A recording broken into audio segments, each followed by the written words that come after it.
وہ آدمی جس میں تنہائی میں اللہ کا ذکر کیا، اللہ کو یاد کرنے بیٹھ گیا، کوئی دیکھنے والا نہیں تھا، وہ تنہا تھا، حجرے میں تھا، اپنے بند کمرے میں تھا، اپنے رب کو یاد کیا۔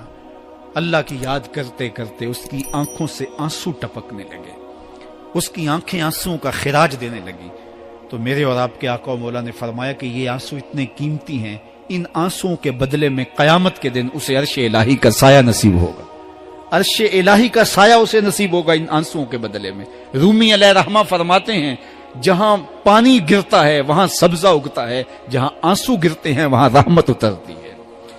تو اس لیے جو اللہ کی یاد میں رونے کا لطف ہے اور اللہ کی یاد میں آنسو بہانے کا اجر اور صلہ رکھا گیا ہے، یہ گناہوں کو دھو ڈالتا ہے، یہ اندر کی صفائی اور ستھرائی کا سبب اور ذریعہ ہے۔ میرے اور آپ کے آقا و مولا نے فرمایا راتوں کی تنہائیوں میں اٹھ کے قرآن پڑھا کرو اور قرآن پڑھتے ہوئے رویا کرو۔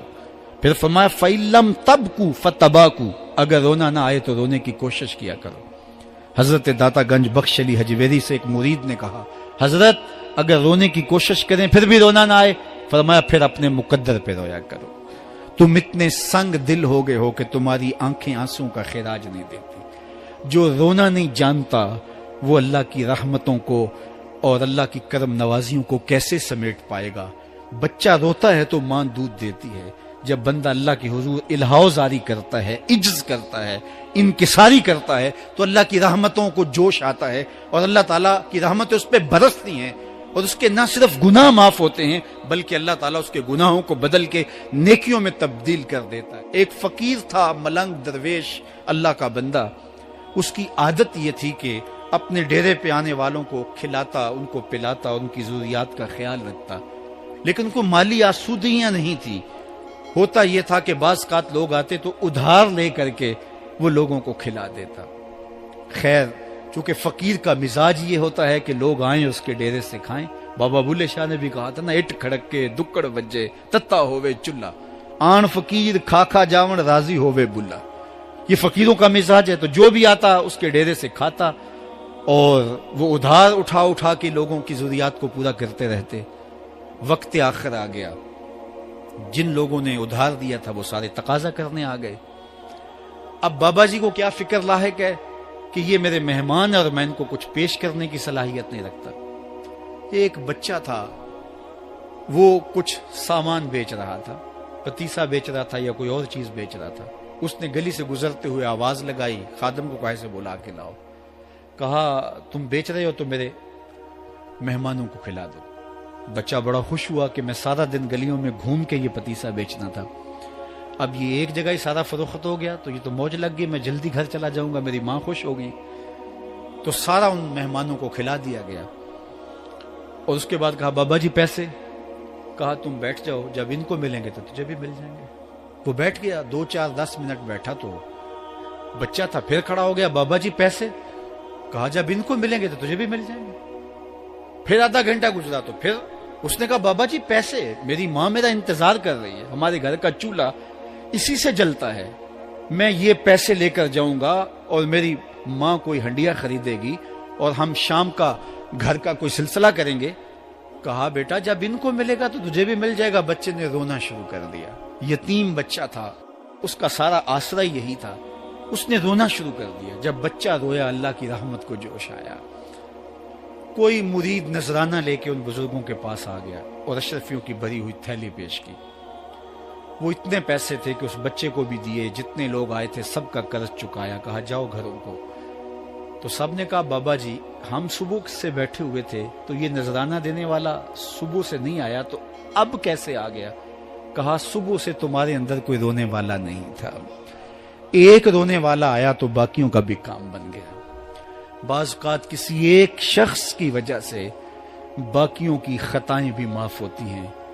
آج ہم اجتماعی طور پہ تا حد نظر اندر باہر اوپر نیچے اتنے لوگوں کے ہجوم میں اللہ کی بارگاہ سے یہ توقع رکھتے ہیں کہ مالک اتنے ہجوم میں کوئی ایک تو ہوگا جو تیرا لاڈلا ہوگا، کوئی ایک تو ہوگا جو تیرا بہت قریبی ہوگا، کوئی ایک تو ہوگا جس پہ تیری رحمتیں برسیں گی۔ تو مالک اس کے صدقے سے ہماری خطائیں بھی معاف کر دے، ہمارے گناہ بھی معاف کر دے۔ کوئی ایک رونے والی آنکھ مل گئی تو باقیوں کا بھی کام بن جائے گا. اٹھ فریدا ستیا تے میلا ویکھن جا, وت کوئی بخشیا مل جاوے تے تو ہی بخشیا جا. میرے مالک ہم سب کی خطائیں معاف کر دے, ہم سب سے درگزر فرما, اور ہم سب کے باطن کو ستھرائیاں دے دے, ہمارے اندر کو پاکیزگیاں دے دے. بہت وقت میں نے اور آپ نے صاحب گزار لیا, تیزی کے ساتھ زندگی بیت رہی ہے. میں اگر اپنے آپ کو دیکھوں تو میری زندگی کتنی بہاریں کاٹ چکی ہے.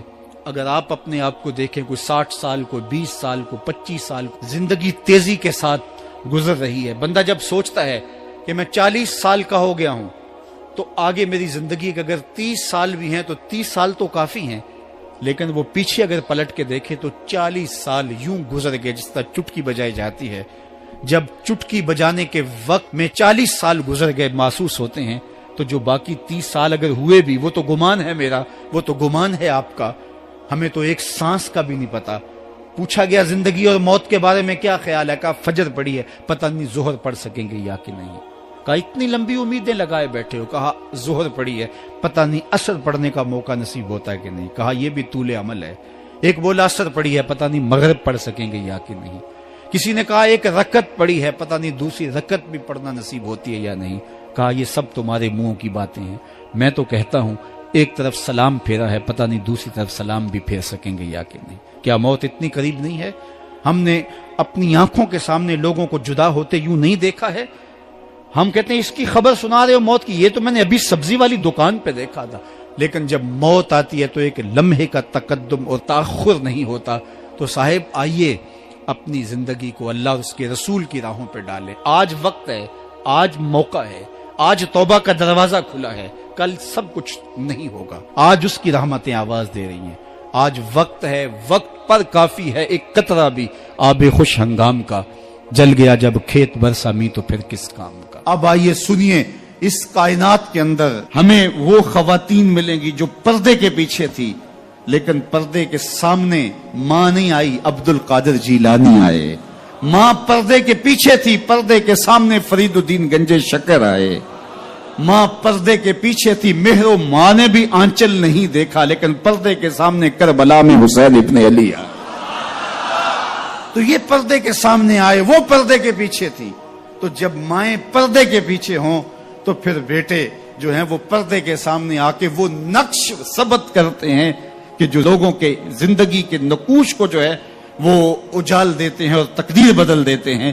تو اس لیے ماؤں کی ذمہ داریاں گھر سنبھالنا ہے,